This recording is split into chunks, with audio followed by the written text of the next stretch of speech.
जरा सोचिए, अगर स्कूल क्लासरूम्स अचानक गायब होने लगे तो क्या होगा। क्या आपको मालूम है कि पिछले कुछ साल में सिर्फ एक खित्ते के अंदर 5,000 से ज्यादा सरकारी स्कूल नक्शे से गायब हो चुके हैं। जी हाँ, ये कोई कहानी नहीं है बल्कि जम्मू कश्मीर की कड़वी सच्चाई है। 23,000 स्कूल थे पहले, उसमें से 5,000 से ज़्यादा स्कूल या तो बंद हो चुके हैं या जम कर दिए गए। लेकिन सबसे बड़ा सवाल यह है कि आखिर ये स्कूल कहाँ गए और जिन बच्चों के बस्ते इन स्कूलों में हुआ करते थे अब वो कहाँ पढ़ते हैं। आइए आज की इस वीडियो में पर्दा उठाते हैं इस चौंकाने वाले सच से। सरकारी आंकड़े गवाह हैं कि 2014 में जो स्कूल 23,000 से ज़्यादा थे वो कम होकर के 18,000 के करीब आ चुके हैं। यानी कि सीधे शब्दों में कहें तो 21% स्कूल खत्म हो चुके हैं, ये मर्ज हो चुके हैं।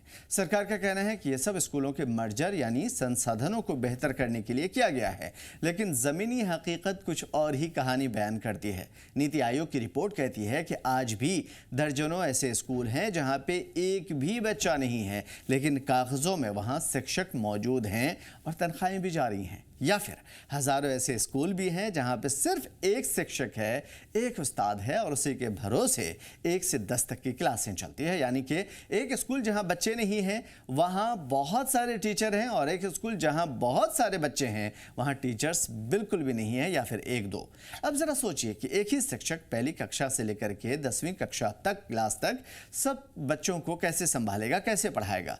परख एक संस्था है, उसकी रिपोर्ट कहती है कि यहाँ के बच्चों की पढ़ाई की जो क्षमता है वो राष्ट्रीय लेवल पर यानी कि नेशनल औसत से काफ़ी नीचे है।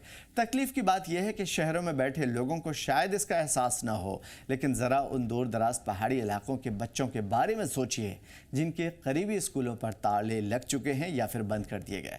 अब इन मासूम बच्चों को मीलों दूर पैदल चलना पड़ता है, ख़तरनाक गुजरगाहों से गुजरना पड़ता है और टूटे हुए पुलों से गुजर करके, नदियों से गुजर करके स्कूल जाना पड़ता है। सवाल यह है कि क्या स्कूलों को बंद करने से शिक्षा बेहतर हुई है या गरीब बच्चों से शिक्षा का अधिकार धीरे धीरे छीना जा रहा है। एजुकेशन मिनिस्टर सकीना ईटू ने पहले ही खुल करके ये स्वीकार किया है कि जम्मू कश्मीर का सरकारी शिक्षा क्षेत्र पहले ही 30 साल से गंभीर परेशानियों का शिकार रहा है और इसकी स्थिति किसी पुरानी और गहरी बीमारी जैसी है जिसका कोई इलाज नहीं मिल पा रहा, जिसका इलाज रातों रात हो भी नहीं सकता या तुरंत संभव नहीं है। सीएम उमर अब्दुल्ला ने भी इस बात पर जोर दिया कि सरकार पैसा खर्च तो कर रही है, लेकिन इसके बावजूद जमीनी स्तर पर नतीजे उतने अच्छे नहीं मिल पा रहे हैं। रैशनलाइजेशन और मर्जर सरकार का यह रुख रहा है कि जिन स्कूलों में छात्रों की संख्या बहुत कम थी या फिर जो अप्रभावी यानी मौसर नहीं था, वहाँ पे बेहतर करने के लिए, मजबूत बनाने के लिए एजुकेशन सिस्टम को मर्जर नीति अपनाई गई। यानी कि संसाधनों को बचाने के लिए 2 स्कूल को एक साथ जोड़ दिया गया, 3 स्कूल को एक साथ जोड़ दिया गया या फिर स्टाफ को इधर से उधर कर दिया गया। अब सवाल ये पैदा होता है कि इन बच्चों की क्या खता है, इन्हें क्यों मीलों दूर पैदल चलना पड़ता है, फिर सरकार ने इनके लिए क्या सोचा। फिर ये जो नदी क्रॉस करते हैं तेज़ बहाव में, सैलाब में, फ्लड में, मड स्लाइड में, अपनी ज़िंदगी को खतरे में डाल करके क्या आपने इस पे गौर किया।